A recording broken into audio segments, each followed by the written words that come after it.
Vítajte na Podpoľaní, priatelia. Nachádzame sa na lazoch zvaných Piešť 1, zhruba 4 km od vlakovej stanice a 5 od autobusovej stanice. Ale čo je pre niektorých najhoršie, asi 4,5 km od najbližšieho obchodu. Napriek tomu tu mávame 3-krát do týždňa čerstvý chlieb. Pojazdná predajňa má zastávku kilometr aj niečo od tejto chalupy. Aj minulo som si kúpil taký naozaj čerstvý, voňavý, ešte teplý. Dal som si ho do auta a celé auto mi doslova voňalo. Bol to veľmi krásny pocit a taký niečo úžasné z nového chleba. My hovoríme o našej relácii, že nielen z chleba je živý človek, ale z každého slova, ktoré vychádza z Božích úst. A tak aj vlastne varíme Božie slovo akoby večeru. Večera môže byť rôzna. Môže byť studená, ale aj teplá, čerstvá. Kto vie, akú pripravil náš dnešný hosť Dominik Markoš. Vitaj. Uvidíme, ako sa nám to podarí. Ďakujem za privítanie.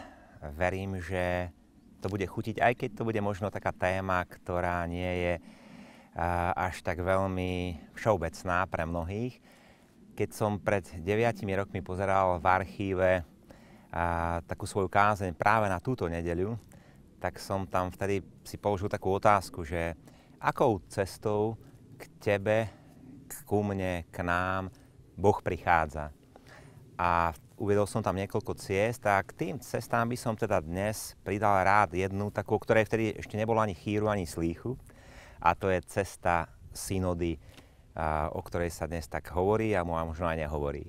A to je vlastne tá aktuálna alebo čerstvá večera. Áno, to je ten čerstvý chlieb, ktorý k nám možno ponúka, alebo privial to ten Boží duch, ako si hovoril o tom čerstvom chlebe, ktorý k vám sem sa dostane. A otázka je teda, že ako nám chutí tento čerstvý chlieb. A keď niekedy rozprávam s kňazmi, mojimi spolubratmi, kamarátmi o tom, že čo synoda a ako synoda, tak skôr sa stretávam s takou apatiou, s takou, že čo je to za tému, to je vzdialené, to je cudzie, že máme iné, konkrétnejšie, dôležitejšie veci na starosti. O čom to vlastne je? O čom to vlastne nevedia mnohí, že ako sa chopiť tejto témy, alebo keď to začalo bežať aj tie synodálne stretnutia, vlastne bolo to uprostred covidu, mnohí si povedali, má toto vôbec zmysel?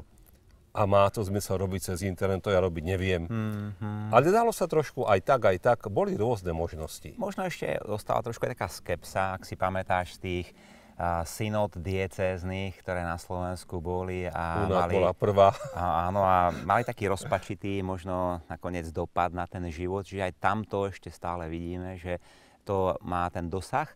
Ale potom je pochopiteľné, že asi v tom postoji možno aj tých nás, kňazov, sa odráža nejaký aj postoj laikov.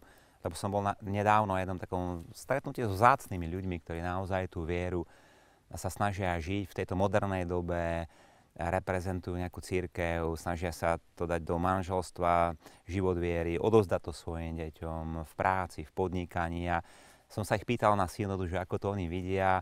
A som sa stretol s takým zvláštnym strachom, že čo je to tá synoda, že my počúvame o nejakej nemeckej ceste a hádam, tá cirkev sa ide zmeniť a vznikne nejaká nová cirkev a my teraz budeme stáť pred takou ťažkou voľbou, že či do nejakej novej cirkvi vstúpiť alebo ostať v tej starej, že toto tam akoby tak zaznievalo a povedali mi, ty si jediný kňaz, ktorého poznáme, čo sa týmto zaoberá. Ktorého to zaujíma, alebo ktorý chce, aby tá synoda bežala vlastne aj u nás. Tak a svojím spôsobom áno, neviem, ako to ty vnímaš, ak aj ty si kňaz, máš na stole nejakú farnosť, vidíš nejakých laikov. Ja si myslím, že synoda má obrovský zmysel. Aj keď sme mali u nás vo farnosti synodálne stretnutia, mal som z nich dobrý dojem. Dôležité, aby sme aj my vedeli počúvať, lebo ak si pamätáš, problém tých diecéznych synod, najmä tej našej banskobystrickej, bol v tom, že bežala rozprava, ale nakoniec to pán biskup vyriešil a určil. Hej. A my sme si niekedy povedali, na čo my tu niečo hovoríme. Má to zmysel? A toto je, si myslíme, taký druhý bod, prečo niektorí nemajú chuť do tej synody ísť, že či to má zmysel. či naozaj budeme vypočutí. Áno, áno, máš pravdu, tak to bolo kedysi. Myslím, že sme sa ale trošku posunuli, ten život nás vyzval a možno aj to pozvanie z hora od pápeža Františka prechádza aj cez tú líniu biskupov, cez nás kňazov k tým laikom a zase odtiaľ naspäť od laikov smerom k biskupom, naspäť sa to vracia a asi to tak má byť, je to dobré, že to tak je. A súvisí to aj s Božím slovom tejto dnešnej nedele, o ktorej chceme hovoriť, ku ktorej chceme variť tú večeru, pretože napríklad v tom prvom čítaní počujeme, ako sa tak ľudia sťažujú na Pána Boha, že Pane Bože, ten život je na nič a na nič je preto, že ty nerobíš dobre, ty nekonáš správne. A prorok im tak láskavo to spochybňuje a hovorí, že nie je to náhodou tak, že vy ľudia konáte nesprávne. Že vy nechápete veci správne, tak by sme to aj mohli povedať, lebo chcete donútiť Boha, aby prijal váš pohľad? Možno aj to, že ani neriešite, že sú nejaké tie Božie cesty, lebo človek je možno zaneprázdnený kráčaním po tých svojich cestách. A to je to možno, čo aj hovoríme, že zrazu prichádza akoby ponuka nejakej novej cesty a my povieme, že to nie je dosť dobré, to nie je dosť aktuálne, to nie je dosť blízke. Máme tie svoje cesty, po ktorých chceme kráčať ďalej. To nie je dosť naše. To nie je dosť naše, áno. Lebo sa bojíme toho spochybenia toho našeho, ako si aj tú nemeckú cestu spomenul, vieš, a teraz my už vieme, že je zlá. To sa mi tak páči, že lebo to nie je to naše, ako my vnímame cirkev, ako my vnímame svoju vieru a tak ďalej. A na druhej strane, ak chceš rásť, tak asi treba prekonať to svoje. A otázka je, ktorým smerom sa posunúť, aby to bol skutočný rast a nie nejaký posun mimo. Áno, alebo naspäť. Áno. A je možno dobré nechať ľudí hovoriť a potom počúvať, aby sme vedeli, čo riešia, čím premýšľajú, ako to oni vidia a môžeme sa z toho vlastne obohatiť všetci. A to trošku aj Ježiš hovoril potom v tom Matúšovom evanjeliu, keď sa bavil s tými veľkňazmi a zákonníkmi a hovoril im, že pozrite, že Boh vybral nejakú cestu, po ktorej k vám prišiel, bola to cesta Jána Krstiteľa, cesta spravodlivosti a vy ste ju neprijali. Ale boli tam iní, ktorí ju prijali a potom prišiel Ježiš cestou milosrdenstva a zase nebolo dobre, zase to nebolo dosť dobré, dosť naše. Takže mohli by sme si možno na úvod vypočuť tieto dva úryvky aj z prvého čítania z knihy Proroka a potom aj z Matúšovho evanjelia. Nech sa páči, dávame priestor Aničke. Toto hovorí Pán. Vravíte, nie je správne, ako koná Pán. Počujte teda vy z izraelského domu. Ja, že nekonám správne, a nekonáte skôr vy nesprávne. Ďakujem, to bol naozaj kradučký úryvok z toho roka Ezechiela. Dole iba trošku z toho čítania. Myslím, že som chcel poukázať na to, čo tak ešte krajšie vyniká v inom preklade, než máme ten liturgický, a to je taký ekumenický preklad, kde sa hovorí doslovne, že tí ľudia hovoria, Pánova cesta nie je správna. A prorok Ezechiel ich vyzýva, hovorí, že nie je to náhodou tak, že tá vaša cesta, po ktorej kráčate, je nesprávna. A to je veľmi pekné, že cesta, lebo cesta to je taký komplex vôbec človeka, jeho postojov, jeho presvedčenia, jeho reči, jeho skutkov, nielen činov. Áno, je to konkrétnejšie, možno trošku aj tvrdšie, ale poďme ešte teda na chvíľku k tomu nášmu Matúšovi. Ježiš im povedal, veru hovorím vám, mýtnici a neviestky vás predchádzajú do Božieho kráľovstva. Lebo k vám prišiel Ján cestou spravodlivosti a neuverili ste mu. Ale mýtnici a neviestky mu uverili. A vy, hoci ste to videli, ani potom ste sa nekajali a neuverili ste mu. Ďakujem Aničke. Takže mýtnici a neviestky. A o jednej neviestke, ktorá nás do Božieho kráľovstva predišla, nám chce povedať aj kolega Ivan Moďoroši. A nielen povedať, on nám ju chce ukázať, lebo je namaľovaná na ikone. Ikona prepodobnej Márie Egyptskej, pochádzajúcej zo začiatku 19. storočia z Ruska, je naplnením dnešného Pánovho proroctva. Mýtnici a neviestky vás predídu. Mária Egyptská je patrónkou kajúcnikov a pri zápase s vášňami. Mária pred svojim obrátením bola neviestka a 18 rokov sa oddávala tomuto životu v Alexandrii.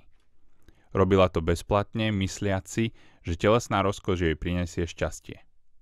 Ale potom sa stala jednou z najvýznamnejších svetíc. Na púšti už ako veľkú kajúcnicu našiel svätý Zosima. Na východe je jej zasvetená 5. nedeľa Veľkého pôstu. Obrátila sa až v Jeruzaleme pri poklone Pánovmu krížu, kde ju zasiahla Božia milosť. Na ikone je centrálne zobrazená prepodobná Mária Egyptská v celej postave, stojaca na skale. Má hnedé, slnkom púšte spálené a vychudnuté telo, ktorého väčšia časť je zahalená tmavohnedým plášťom, ktorý jej pri prvom stretnutí v púšti podaroval prapodobný otec Zosima. Hruď má symbolicky odhalenú a v cudnom postoji si vlastnú nahotu chráni prekríženými rukami. Autor ikony zámerne nezahalil plášťom celé telo Márie, ale nechal ho čiastočne odhalené, aby tým poukázal na jej predchádzajúci život v Alexandrii, kde svoje telo odhaľovala pre pôžitok z hriechu. Na ikone sa stretávajú dve ľudské bytosti, muž a žena, mních Zosima a kajúcnica Mária, ktorí prezentujú dva životné príbehy a dva spôsoby cesty k duchovnej zrelosti a dokonalosti na ceste k spáse a večnému životu. V prípade Zosimu je to cesta neustálej askézy, horlivosti a nadľudského úsilia a v prípade Márie je to milosť, dar hlbokej ľútosti, pravé pokánie a pokora, ktoré nech sa pre nás všetkých stanú inšpiratívnymi v našom putovaní týmto životom k spoločnému cieľu, večnému životu v kráľovstve nebeského Otca.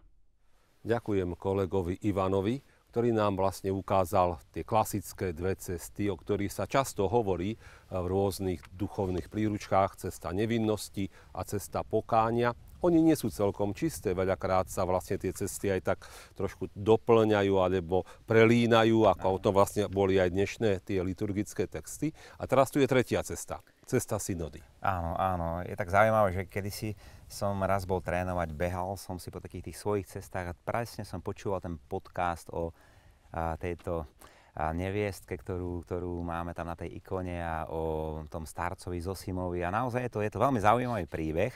Ale poďme k tej našej ceste, k ceste synodálnej, pretože sa blíži čas, kedy vlastne v Ríme 4. októbra o pár dní začne také 16. riadne všeobecné zhromaždenie synody biskupov a bude trvať do 29. októbra. A je k tomu pripravený taký dokument, ten názov poznáme ešte z našej synody Instrumentum Laboris. Áno, ten prípravný dokument. Prípravný dokument a ten sa tvoril niekedy už v lete a chvála Bohu, že na našej stránke synoda.sk je aj už slovenský pracovný preklad, myslím od 18. septembra.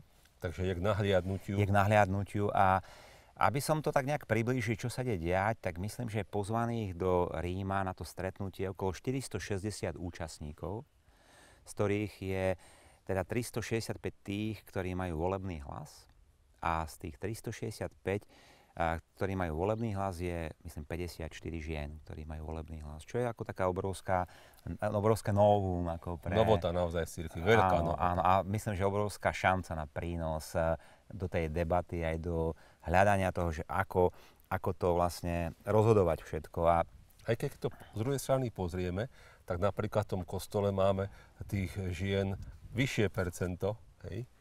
Ale to nie je o percentuálnom zastúpení. Asi nie je to o väčšine, nie je to o demokracii nejakej. Ale treba to zároveň aj postupne možno niektoré veci rozbiehať, aj zavázať a brať to skutočne ako obohatenie. To sa mi veľmi páči, že tie svety, aj ten mužský a ženský, sa môžu úžasne obohatiť. Áno, doplňajú sa aj tie svety možno zasvetených, aj laikov a svety tých rozličných kontinentov, ktoré sa tam stretnú, že to je úžasné, možno v nejakých vekových kategórií, ktoré tam budú. A presne je to o tom, že je to pozvanie rozprávať a hľadať tú cestu, ktorá by viedla k tomu, aby cirkev bola svetou, a môžeme to možno tak povedať synodálnou alebo synodálnejšou, viac svetov, viac pasujúcu do tohto sveta, bez toho, že by chcela nejako riediť nejaké tie požiadavky evanjelia.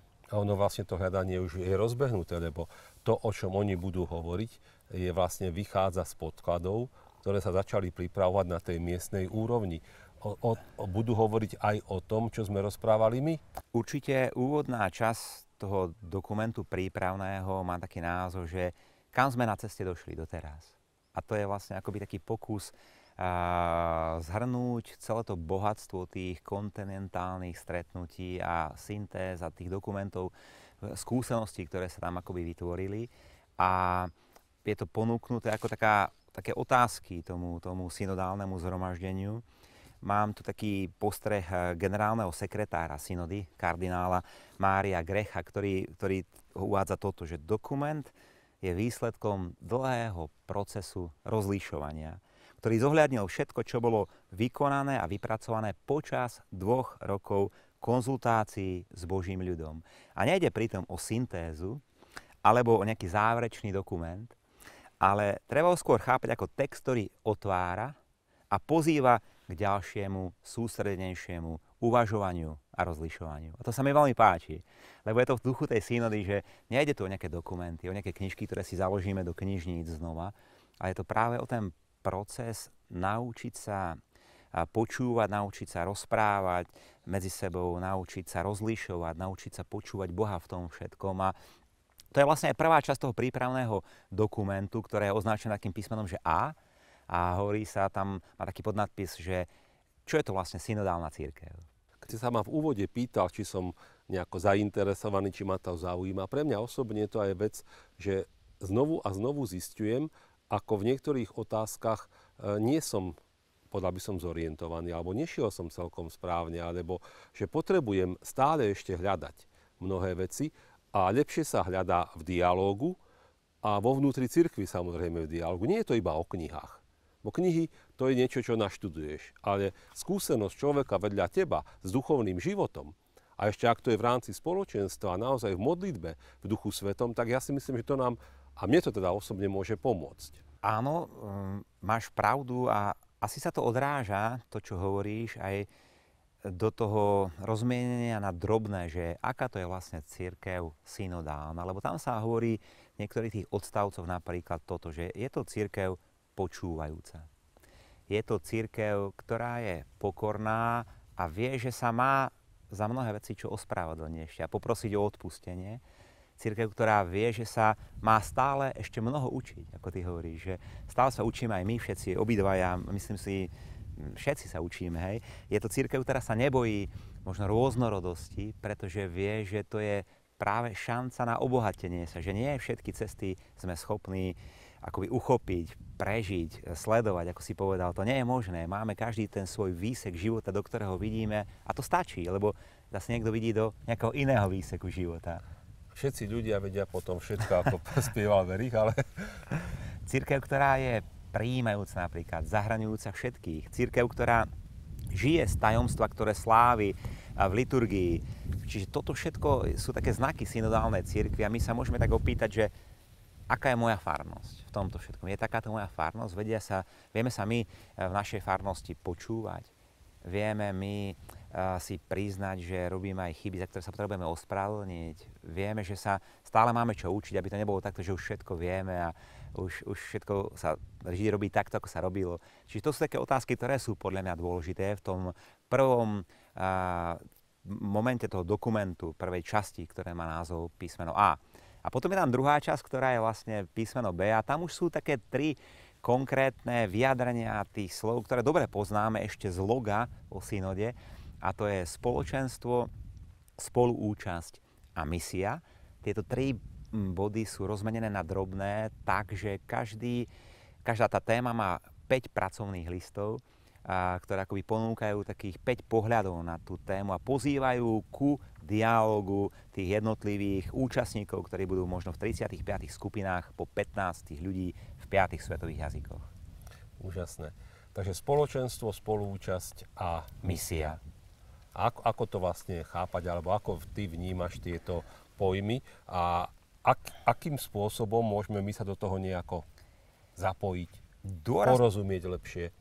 Dôraz toho dokumentu je momentálne to slovo misia, lebo sa tam hovorí, že ak chceme pochopiť tú spoluúčasť, ktorá tak trošku viazne, keď si zoberieme, že možno 2/3 kňazov povie, že to nie je téma, a laici povedia, to sa bojíme, tak ten dokument práve akoby sa zamýšľa nad tým tajomstvom, že ak chceme tú spolúčasť trošku vysvetliť lepšie, pozvať ľudí do nej, tak si potrebujeme uvedomiť ten vzťah medzi spoločenstvom a medzi tou misiou, ktorú máme ohlasovať evanjelium. Že až potom, keď toto nejako pochopíme a dokážeme do toho vstúpiť, budeme vedieť mať lepšiu spoluúčasť na tom všetkom. A k tomu je napríklad taký ten jeden z tých listov, ktorý chcem spomenúť, konkrétne to má označenie, že B3/1 a tam je vlastne taká otázka, že ako obnoviť službu autority a výkon zodpovednosti v nejakej misionárskej synodálnej cirkvi. Ako obnoviť, a to je otázka aj pre mňa, alebo aj pre nás, kňazov, že my sme v nejakej farnosti a vykonávame nejakú autoritu, máme nejakú zodpovednosť a dobre vieme, ako to častokrát je, že máš na pleciach všetko alebo veľmi veľa, príliš veľa iných vecí, ktoré by si nemusel mať. A teraz ako to všetko obnoviť, o tom sa asi oplatí viesť dialog. To je dialog, ktorý ale nie je úplne nový, lebo ak si dobre pamätám, ešte svätý pápež Ján Pavol II spomínal jedno zo svojich ekumenických príhovorov, že ak je spôsob vykonávania primátu problémom ekumenizmu, treba ho zmeniť. A to je iná kategória, hej. A vidíme, že tá autorita, ktorá vlastne aj tam hore môže byť pre niektorých problém, veľakrát nám robí problém aj tu dole. Hej, a ako ju vlastne naozaj realizovať. A sú aj ešte menšie autority ako naše farárske. Ja to vidím pri tých maličkých funkciách vo farnosti, hej, kde niekto je nejakým vedúcim, možno nejakého spoločenstva, lektorov, alebo rozdávateľov svätého príjmania a podobne. A už tam je niekedy problém, že ako vlastne tú autoritu žiť, hej, aby to bolo v duchu evanjelia. Áno, tá línia je zaujímavá, že prvý vatikánsky koncil primát, druhý kolegialita biskupov a teraz, že synodalita v cirkvi. To sa úplne tak akoby krásne rozširuje a zahrania to, pozýva do spolúčasti čoraz viac členov cirkvi. Ako by sme z toho bodu vychádzali naozaj do šírky. Do šírky a verím, že aj do hĺbky, pretože naozaj aj na takom poslednom stretnutí nás, kňazov v ročníku, ktoré sme mali teraz v lete, vyšla taká jedna otázka, ktorá je z tých znakov synodálnej cirkvi, kde sme ako kňazi rozprávali, že nakoľko my ako kňazi vieme žiť z toho tajomstva liturgie, nakoľko sa nám to stalo možno nejakou rutinou, nejakým obradom a my sme sa stali nejakými servismanmi toho všetkého. A to slovo služba možno v cirkvi u nás na Slovensku je také trošku nešťastné, že v angličtine sú také dva výrazy na to, že máš slovo ministry a máš slovo service. A to je asi ten rozdiel, že my v cirkvi ani nechceme robiť nejaký servis, iba lebo za servis sa platí a to, že my vám dáme toto dovidenia, ale skôr ministri, ako, že ideme sa stretnúť ako ľudia, ideme hľadať, ako spoločne do toho vstúpiť a ako robiť nejaké poslanie, ktoré nás prevyšuje. Je to naozaj veľmi, veľmi dôležitá vec a krásna vec a hľadanie v tomto smere. Dúfam, že dojde do vecí, ktoré nás obohatia a posunú ďalej a urobia nás, tak by som povedal, vierohodnejšími, lebo ide aj o to, že aby sme boli bližší Kristovi a tým pádom vierohodnejší. Áno, bližší Kristovi a určite bližší aj k tomuto svetu a bližší aj k tým ľuďom, keďže cirkev je takým pozvaním, aby sa stala domovom pre všetkých. Ďakujem za tento tvoj pohľad a túto tvoju naozaj aktuálnu alebo teplú večeru pre nás všetkých. Ja by som ešte chcel tak nejako pozvať aj tých synodálnych otcov, aj všetkých tých, ktorí sú zapojení, ale aj tých druhých, aby na to pozerali cez vlastne takú prizmu toho dnešného Božieho slova, lebo to druhé čítanie nám tam krásne hovorí, že akým spôsobom môžeme tú synodalitu prežívať. Nerobte nič z nevraživosti ani pre márnu slávu, ale v pokore pokladajte jeden druhého za vyššieho. Nech nik nehľadí iba na svoje vlastné záujmy, ale aj na záujmy iných.